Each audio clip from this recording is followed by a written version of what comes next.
नमस्कार दोस्तों, मैं हूं आद्या और स्वागत है आप सभी का सिविल्स डेली के यूट्यूब चैनल पर। दोस्तों, आज एक बहुत ही इंपॉर्टेंट मुद्दा हमें मिला है। ये मुद्दा आज का नहीं है, हालांकि ये कई दिनों से न्यूज में है। इनफैक्ट अगर मैं कहूं कि कई महीनों से इस टॉपिक पर चर्चा हो रही है, तो आज इस टॉपिक को हम पूरा कवरेज करेंगे related with its background till date, क्या इसमें डेवलपमेंट्स हैं।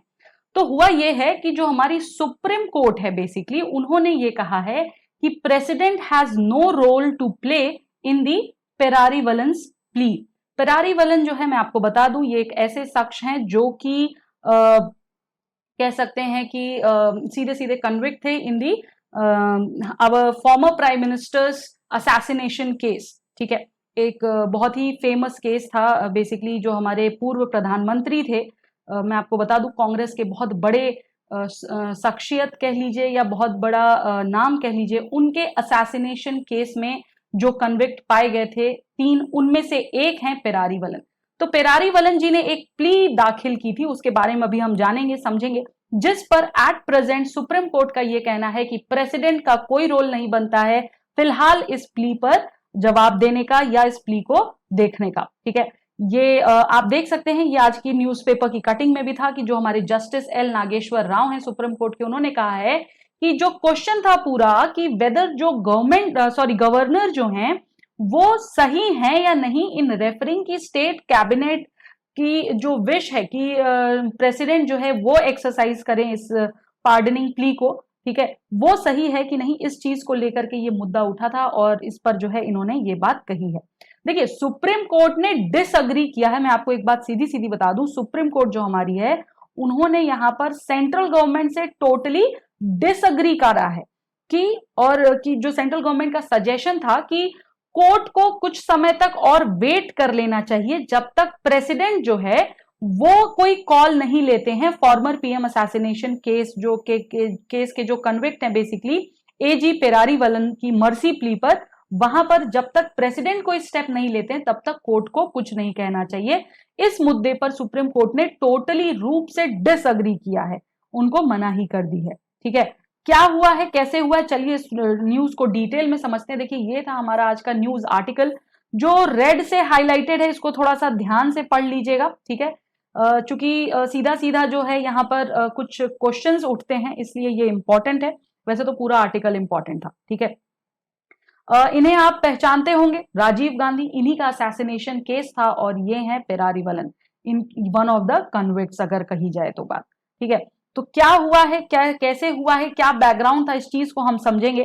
देखिए, जनवरी 2021 में सॉलिसिटर जनरल जो है हमारे देश के, उन्होंने सुप्रीम कोर्ट को कहा कि तमिलनाडु के जो गवर्नर हैं वो इस मुद्दे पर एक डिसीजन लेंगे आने वाले 3-4 दिनों के अंदर, जो कि मर्सी पिटीशन फाइल की थी किसने, पेरारीवलन ने।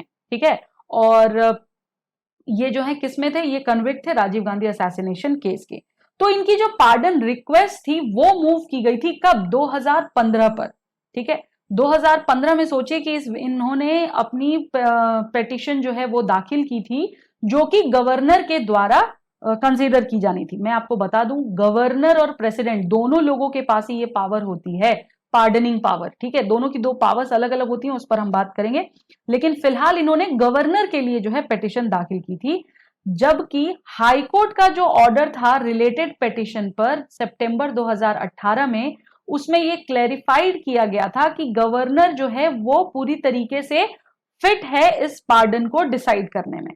यानी कि गवर्नर जो है वो इनकी पार्डन को डिसाइड करने के लिए ये कह सकते हैं कि क्वालिफाइड हैं बेसिकली, या डीम्ड फिट हैं, वो कर सकते हैं। हालांकि गवर्नर ने इसमें कोई ये कह सकते हैं कि डिसीजन नहीं लिया।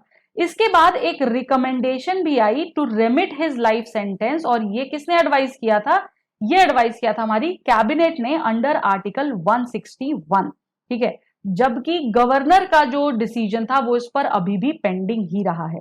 सेंटर का ये स्टैंड था बेसिकली कि जो पार्डन के लिए जो प्ली दाखिल की गई है रिलीज के रिगार्डिंग, वो प्रेसिडेंट के पास जानी चाहिए इंस्टेड ऑफ गवर्नर। इन्होंने गवर्नर को अप्रोच किया था, बट कैबिनेट सीधे सीधे, या हम ये कह सकते हैं सेंटर गवर्नमेंट का जो रोल था वो ये था, उन्होंने कहा कि प्रेसिडेंट के पास दो रादर देन गवर्नर।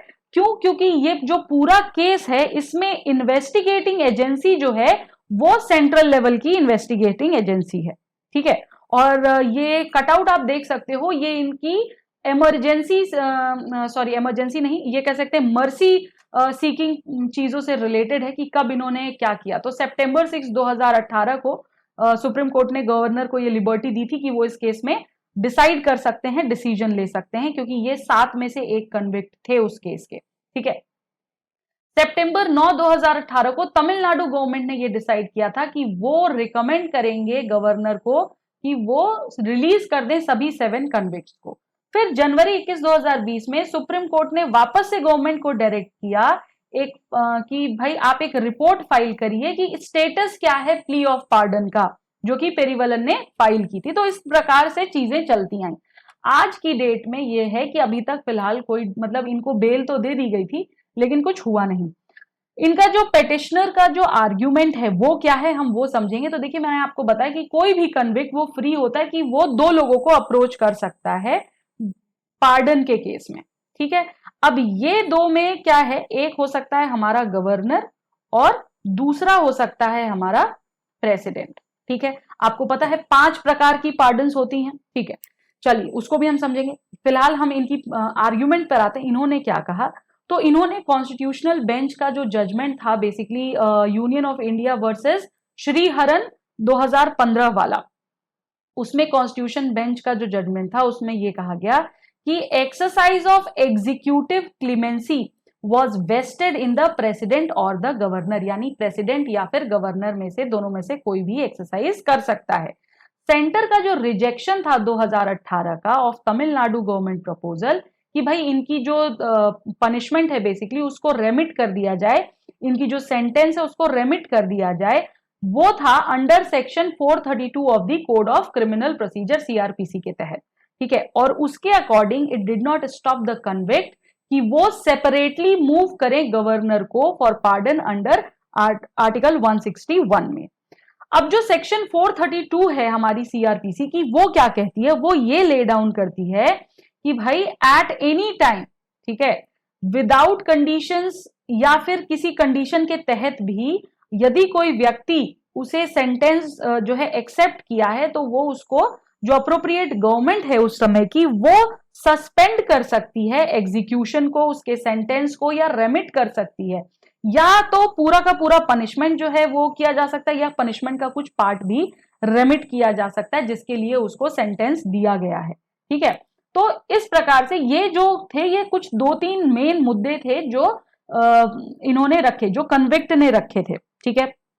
वापस से ये मुद्दा न्यूज में क्यों आया, तो देखिए जो बेंच है सुप्रीम कोर्ट की, उन्होंने कहा कि सेंटर ने यहां पर मिस किया है एक बहुत बड़ा ऑब्वियस क्वेश्चन जो कि कोर्ट ने पजेस किया था और बहुत दूर तक। और वो क्वेश्चन क्या था, तो वो क्वेश्चन ये था कि भाई वेदर गवर्नर जो है वो फर्स्ट प्लेस पर, क्या उसके पास ये अथॉरिटी है कि वो रेफर कर सके मर्सी प्ली प्रेसिडेंट को। यानी कि अगर मैंने किसी गवर्नर को, अगर मैंने प्ली लिखी है, ठीक है, मैंने पिटीशन फाइल किया उनके तहत, तो क्या गवर्नर के पास ये अथॉरिटी है कि वो उस चीज को प्रेसिडेंट के लिए रिजर्व करके रखे, ठीक है। पहला क्वेश्चन तो ये था जो कि सेंटर गवर्नमेंट ने मिस किया, ऐसा कहना है सुप्रीम कोर्ट का। अब जो हमारा आर्टिकल है 161 इंडियन कॉन्स्टिट्यूशन का, उसके अकॉर्डिंग अगर हम देखें तो जो गवर्नर है वो बाउंड है कि वो एड और एडवाइस जो है उनको दी जाए bye Tamil Nadu council of ministers in सितंबर 2018।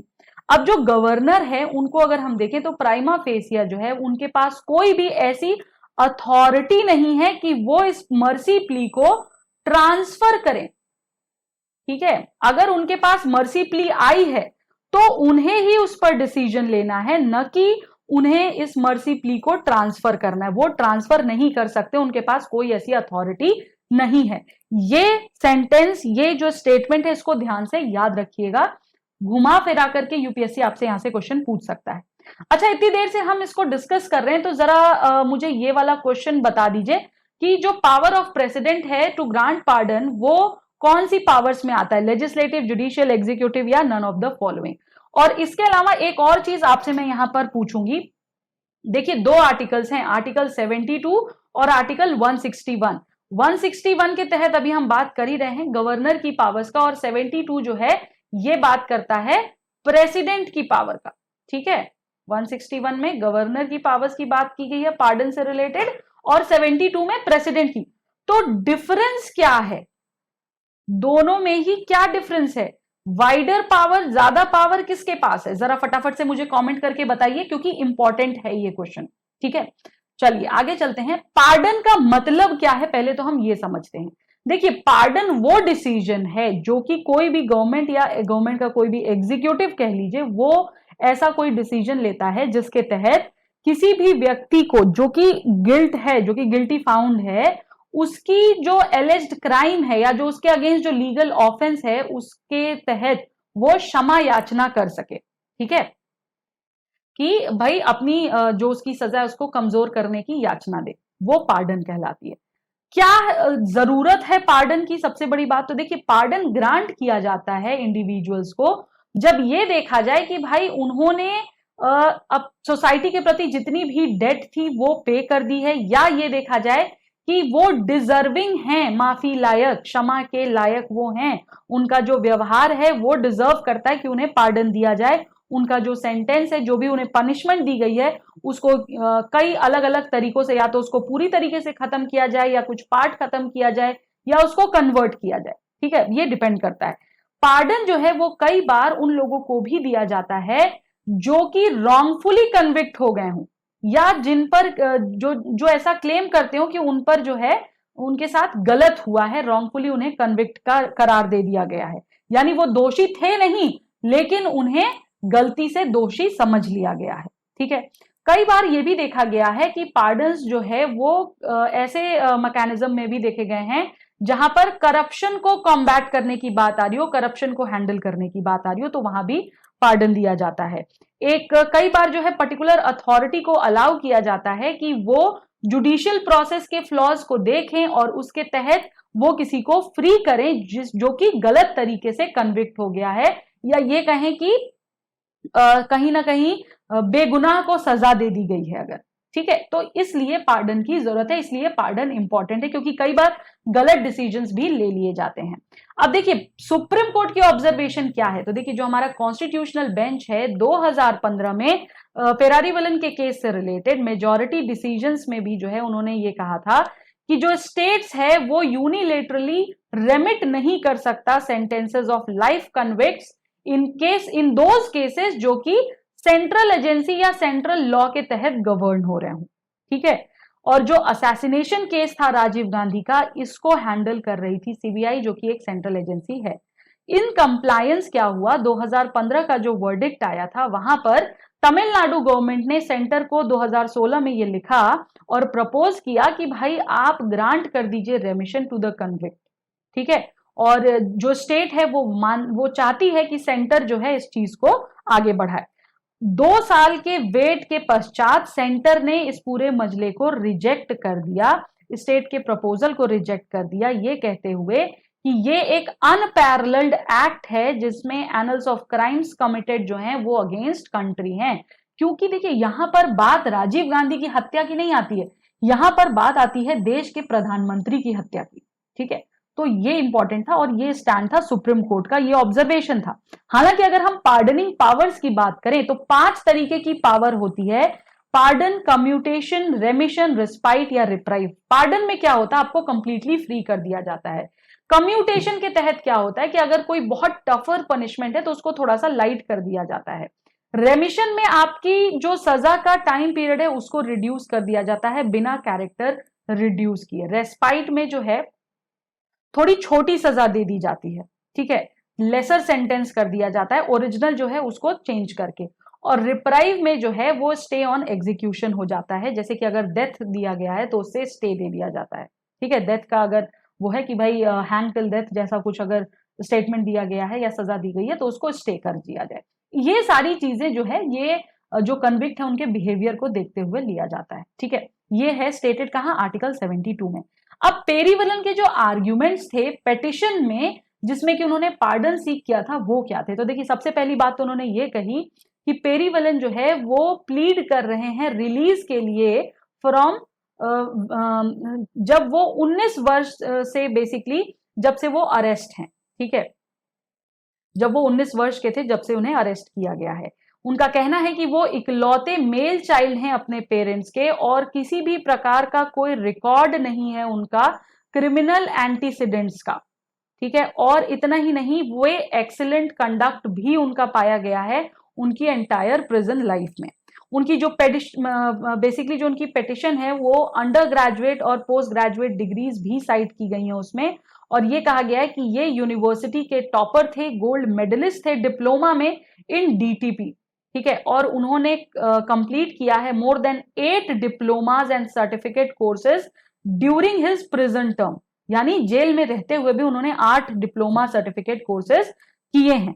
उनका जो प्रोबेशन ऑफिसर है बेसिकली, उन्होंने भी report the about lapses in recording his confession statement, जो कि हैंडेड आउट हुआ है maximum punishment in his case को लेकर, ठीक है। तो ये इनकी आर्ग्यूमेंट्स थी कि क्यों इन्हें जो है छोड़ दिया जाए इन सारी चीजों को। और ये आप इमेज देख सकते हो, ये तब की इमेज है जब इन्हें सजा हुई थी और ये आज की इमेज है, कितना बड़ा वास्ट डिफरेंस है, ठीक है। बेसिस क्या है इनकी इनोसेंस का, तो पेरारीवलन का ये कहना है कि भाई मतलब बेसिकली पेरारीवलन को हम इनोसेंट कगार नहीं दे सकते लॉ के समक्ष, ठीक है। क्यों? क्योंकि वो एक कन्विक्ट प्रिजनर रहे हैं जिन्होंने इम्प्रिजनमेंट जिनको दी गई है, ठीक है, जितने भी अक्यूज थे उनमें से, और ये गिल्टी पाए गए थे।